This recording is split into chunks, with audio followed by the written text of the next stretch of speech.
យើងមិនអាចបោះបង់សម្ភារៈណាមួយបានទេបើអាចយកបានយើងត្រូវយកមកប្រើបើវាឆ្ងាយពេកអ្នកកុំទៅ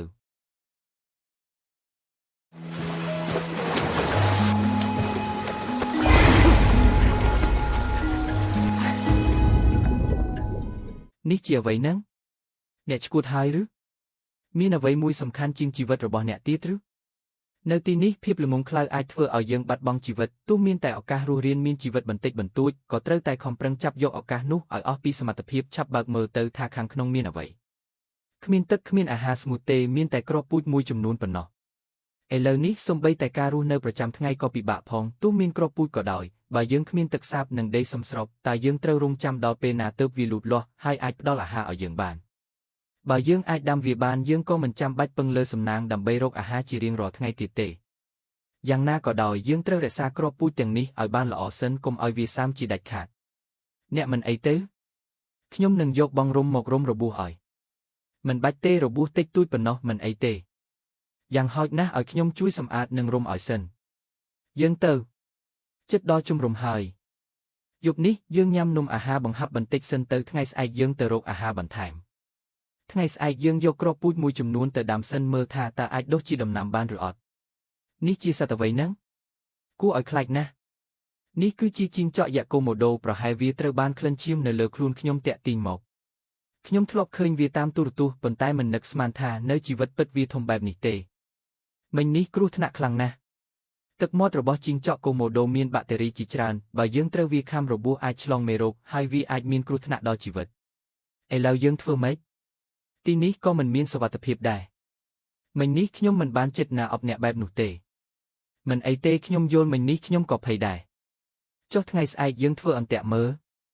អ្នកចេះធ្វើអន្ទាក់ទៀតពូកែណាស់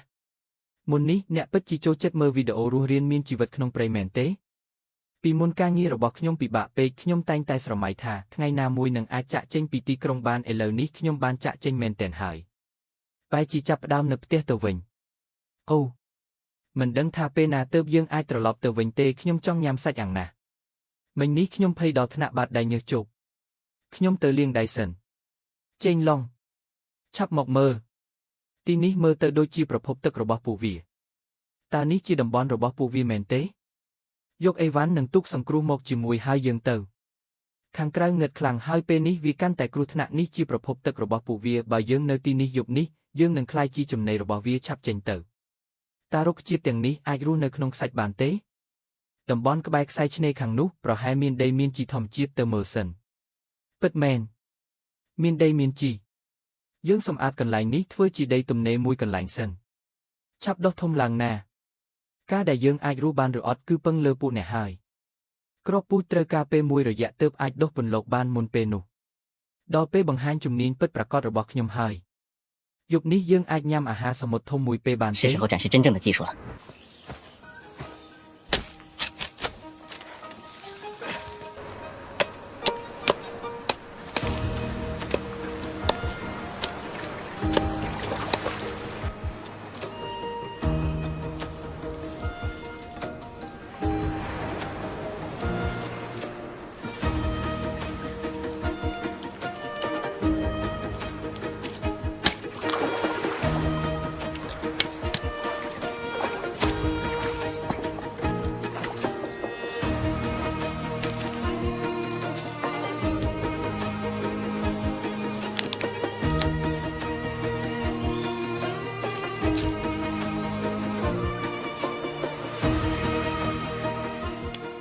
ចាំមើលទៅអន្ទាក់ខ្ញុំបានធ្វើរួចហើយថាតើមានអ្វីជាប់ឬអត់គឺអាស្រ័យលើសំណាង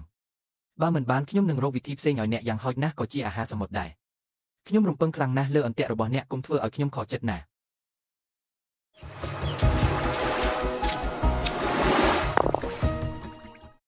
អូយប់នេះយើងពិតជាបានញ៉ាំអាហារសមុទ្រមែនទីបំផុតមិនបាច់អត់ឃ្លានទៀតហើយមិនដែលនឹកស្មានថាថ្ងៃណាមួយខ្ញុំនឹងមានអារម្មណ៍ស្ងប់ចិត្តខ្លាំងបែបនេះដោយសារតែត្រីអាំងមួយពីមុនខ្ញុំតែងតែគិតចង់សម្រកទម្ងន់ហើយជារឿយមិនញ៉ាំអាហារពេលល្ងាចទៀតផងចេងឡុងអ្នកនៅក្បែរទន្លេកុំទៅណាខ្ញុំទៅមើលខាងនោះសិនចេញឡុងពិតជាចាប់បានមែន2-3ថ្ងៃខាងមុខនេះ យើងប្រហែលមិនចាំបាច់បារម្ភពីអាហារទៀតទេអន្ទាក់នេះពិតជាមានប្រយោជន៍មែនថ្ងៃស្អែកខ្ញុំនឹងធ្វើបន្ថែមទៀតទៅយើងត្រឡប់ទៅវិញសិនពេលយប់កុំដើរវង្វេងក្នុងព្រៃព្រោះងាយនឹងបាត់ផ្លូវ